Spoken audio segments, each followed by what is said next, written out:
Right guys, welcome back to another video. So today we're going to be working on a Vauxhall Corsa. I think it's a VRS. I think that's what they're called.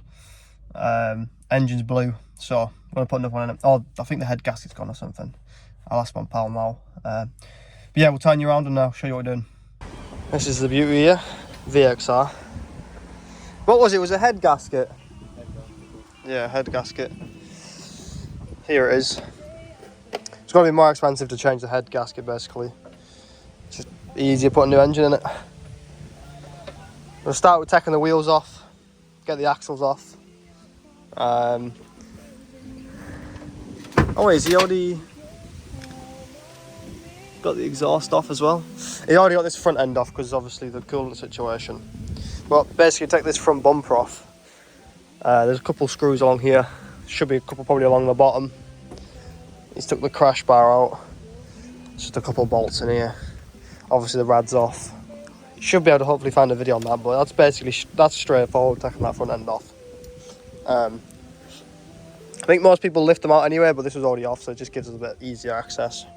We could probably take this top mount off actually, and then just pull it out like that, but we'll see what happens. I think we're going to need to take the gearbox off though afterwards and put that onto the new one. So we can have a good look at the clutch. Just got taken off some lug nuts here that are tight as anything. Right, we've run into our first little issue here. We can't find the locking nut, and the wheel lug nuts are talked about 450 newton meters, so they're on there good. So we'll try and find that quickly, then take apart all the brakes, get the axles out. Just start disconnecting stuff. Right, we've still got these lug nuts on. Don't worry about that. We're just going to remove it with them still on. We're just removing the gear selector. I've removed the fuel lines. Corey's got the exhaust off. Literally everything around here has been removed. Pretty sure what's holding it is this engine mount.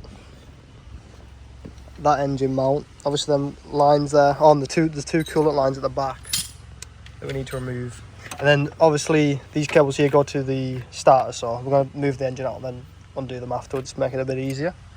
Right, we've got the two bolts out here with the engine mount there. I think Corey's got these ones out on this side. Yep. Need to take these three out though probably. Let's probably do that next. We might be able to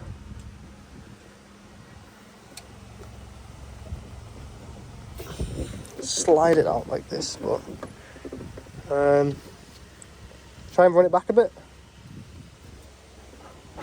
We have got the drive shaft as well. We've got to contend to. We might need to lift it up. Obviously, that one should just go right in. What's that drive shaft saying on this side, do you think?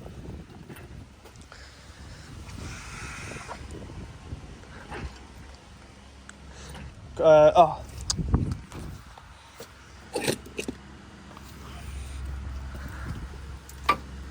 Just squeeze this drive shaft out.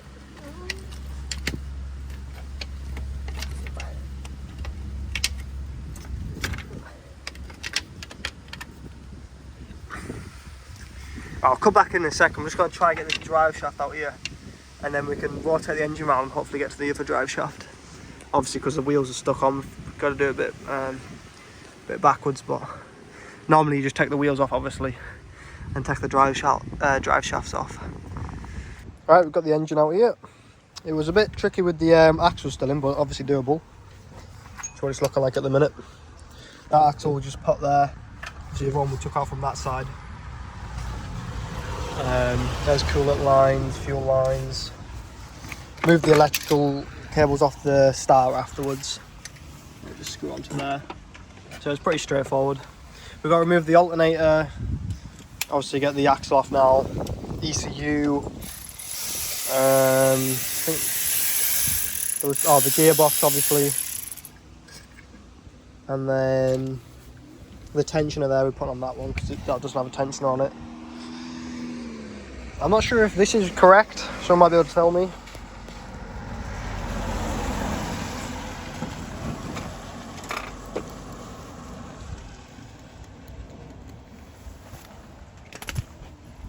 knows about that, let me know.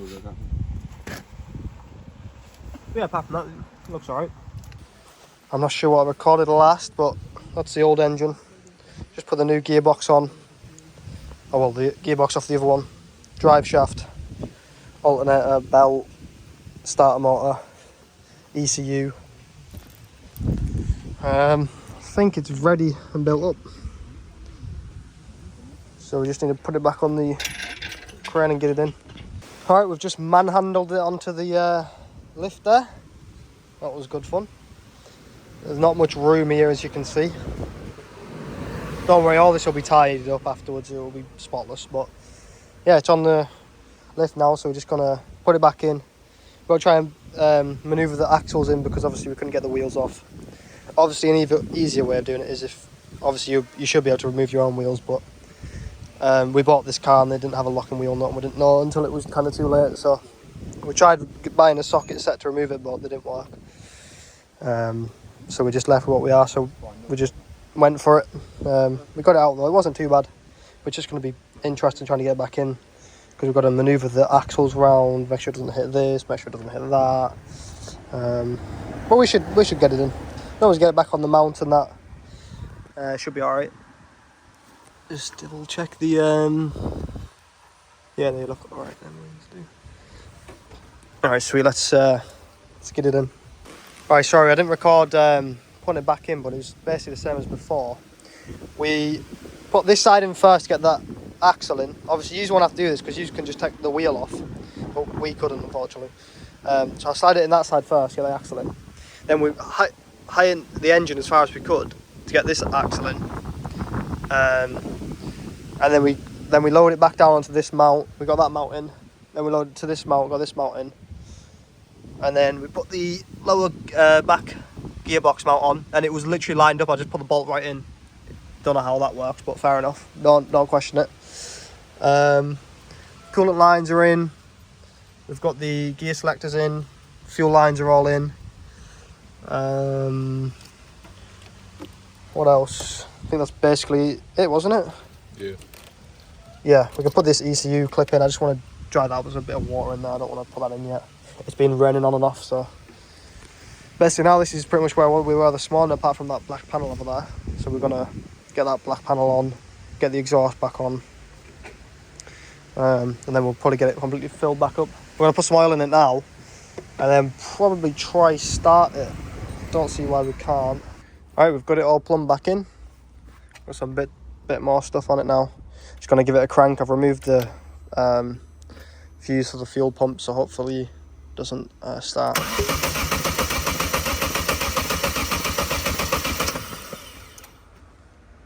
Sounds alright. Okay. Alright. Did the oil light go out or not? Okay. Where's the cap at? What's this one?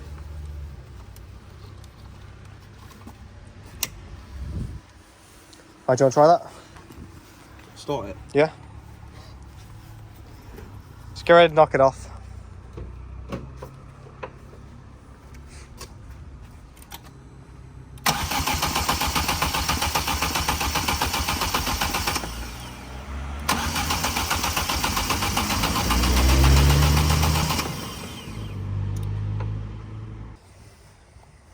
Alright, we'll have a little quick look over it, see if there's anything we've missed, and then try again. I might put the computer on it and see if there's any codes or something, clear that, see if that works.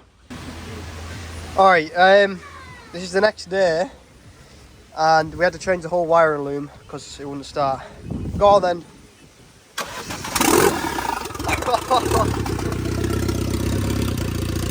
There it is.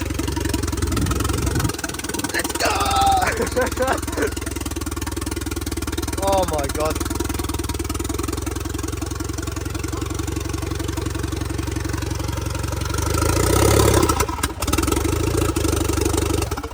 Beautiful.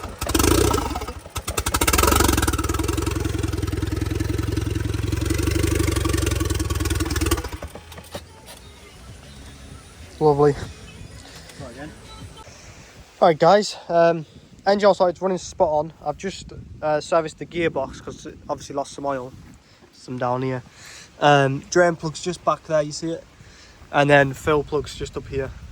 There is a plug here, I'm not sure if that's also where you fill it and then you just wait for it to dribble out. But yeah, I think you can do it from the top as well, so I've just done that. There's the clutch. I need to bleed from there, so I need to do that. But the engine's running spot on. It wasn't running right, so I unplugged the MAF sensor, now it's running spot on. So I think it's got some cords that need clearing, and there's also a pipe that needs to go here and stuff. But because it's been raining and stuff, I haven't really been recording as much. I did want to make a how-to video, but this is more of a just showing you us doing it. I mean, it's definitely helpful if you change one of these engines to have a little watch of this video. There's definitely some things in here that you can see and learn from, but more of a just showing you what I'm up to kind of thing. Like I said, it's definitely helpful, but yeah. Obviously everything's back on, cowling's all back on and everything. Everything's plugged in. I think I said we changed the whole wiring loom off the old engine, put it back on this one, and then it ran. So there was something going on with the wiring loom that we couldn't figure out. That was a nightmare to lie underneath and change it all. It's raining. It's not fun in the rain or outside, but it's definitely doable. We've done it. I reckon if it wasn't raining, it was a nice day. We probably could have got this done in 6 hours, I think, but it's took us double that easily. But yeah, just need to put the radiator back on and stuff, but I just want to bleed that clutch, make it a bit easier. Then put the radiator back on, just chuck the bumper on, 2 minutes on it. But yeah, very, very happy with it. Just wait till Corey comes back here, then we'll give it a little start up, show you what it sounds like with the exhaust back on. Can you quickly give this a little start up? Just to show them what it sounds like now, because before I had no exhaust on, did it? Obviously there's no coolant, but we're only running it for a couple of seconds. Yep.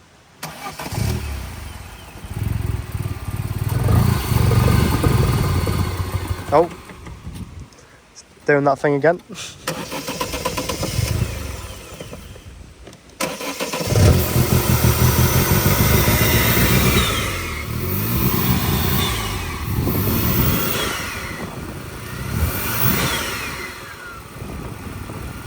There you go, that's it idling. Like I say, you need to clear these cords, but that's a solid engine right there. Happy days, guys. Right, I'm not sure where we left you, but running spot on now. We've got that pipe on there, this pipe on. There's no engine management light on anymore. Coolant's been all bled through, that's spot on. Gearbox done, clutch has been bled. Literally everything's sorted now. Just need to put the bumper and the headlights on.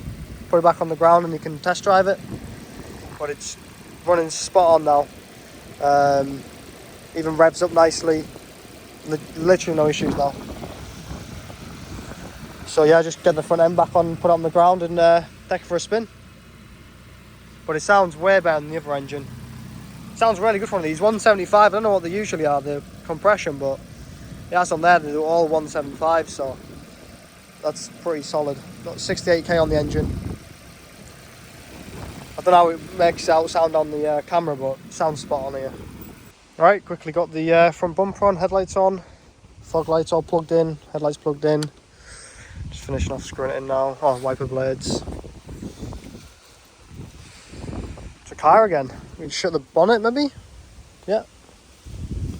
See what, let's have a look.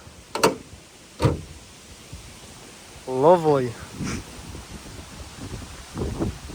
That's nice. Right, thanks for watching, guys. If you've got any comments or anything, just leave them down below. It's been fun. Not being fun in the rain, but I haven't been fun. Probably got a massive cold now. But yeah, thanks for watching, guys. Hope you enjoyed. See you later. Open eye, feel the waves cut through me, hypnotized by the sounds I'm breathing in. Hold tight.